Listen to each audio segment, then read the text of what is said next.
The doctor that delivered me committed suicide. It's true, it's true.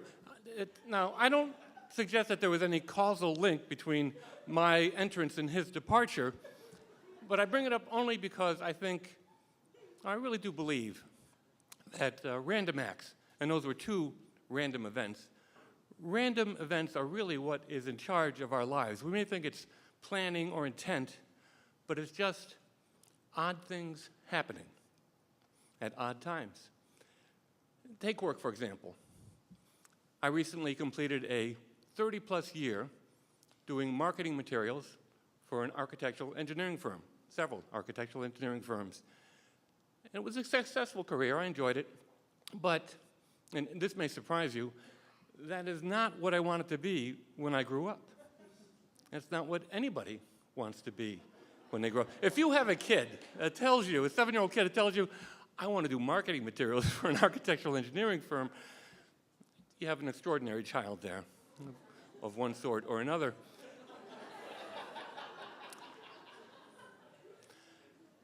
I wanted to be a journalist, or as we said way back then, a newspaper reporter. And I was. I went to school, got a journalism degree, and I worked for several years for small suburban dailies in Connecticut and New Jersey. And my last job for a newspaper, I loved this job. I was the beat reporter at the Morris County Courthouse in Morristown, New Jersey, for the Dover Daily Advance. Subscriber, no doubt. I run into them everywhere. Now, it was a great job. One, I had the dream job. I was working for a newspaper. Two, I was working days. Most jobs for morning papers are at night, and you're going to zoning meetings, municipal meetings, school board meetings. I was covering the courthouse. I covered civil and criminal trials, the prosecutor's office, the major crime squad, the county drug task force, the sheriff's department. It was a great job, much more interesting than those night meetings, but the paper paid poorly, paid crap. But the hours were long, so that was something. But I really enjoyed that job. I loved the job.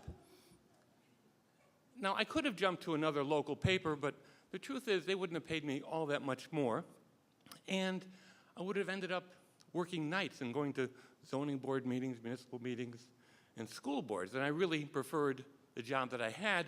So rather than jump to a hole I didn't know, I decided to try to improve the hole I was in and start a union at the Dover Daily Advance. I contacted the New York Newspaper Guild, and we filed a petition with the National Labor Relations Board to certify the New York Newspaper Guild as the representative for the editorial staff of the Dover Daily Advance in contract negotiations. And it was a bumpy ride. I was the only employee who declared that he was working on behalf of the union organizing effort, and that afforded me some protection from harassment and getting fired. And we won the certification election, which was great. But then the management decided to appeal that decision, and they hired a law firm out of Chicago that specialized in union busting, and they were very good and very expensive. If that company had spent half the money they spent on fighting the union effort on their employees, there never would have been a union organizing effort there. But that's just my opinion. So this appeal process dragged on for months and months and months. And during that time, management found reasons to fire, harass people till they left, or fire them that they suspected of supporting the union. Now again, I was protected because I had announced I was working for the union. But 18 months after the election, I was the only person left in the editorial department that supported the union. We were whipped. They beat us. You think that's funny? We were whipped, they beat us, and the New York Newspaper Guild withdrew the petition. Coincidentally, the next day, the management informed me that they no longer wanted to have a courthouse reporter. And now they were very clear at this. I was not being fired. They were eliminating my position.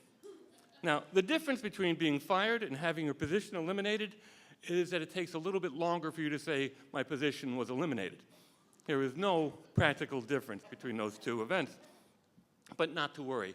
I had a lot of good experience, a strong portfolio, plenty of references from the courthouse. I was going to be fine, and I went on interviews with papers throughout New Jersey. And those interviews went really, really well until they asked about the union organizing effort at the Dover Daily Advance. And then, after I answered a question or two, those interviews would end abruptly. And I want to be clear about this as well. When I say end abruptly, I don't mean with a job offer.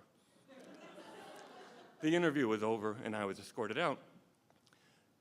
But within a couple months, the New York Newspaper Guild gave me a lead on a job for an architectural engineering firm in New York City that wanted a writer. And that's how I began my career doing marketing materials for architectural engineering firms. And what I've learned from all of this, I want to impart to you now some valuable career advice. If you were ever on a job interview and the interviewer asks you, what is your most proud achievement at your last position? It is not a good career move to say, I organized a union effort.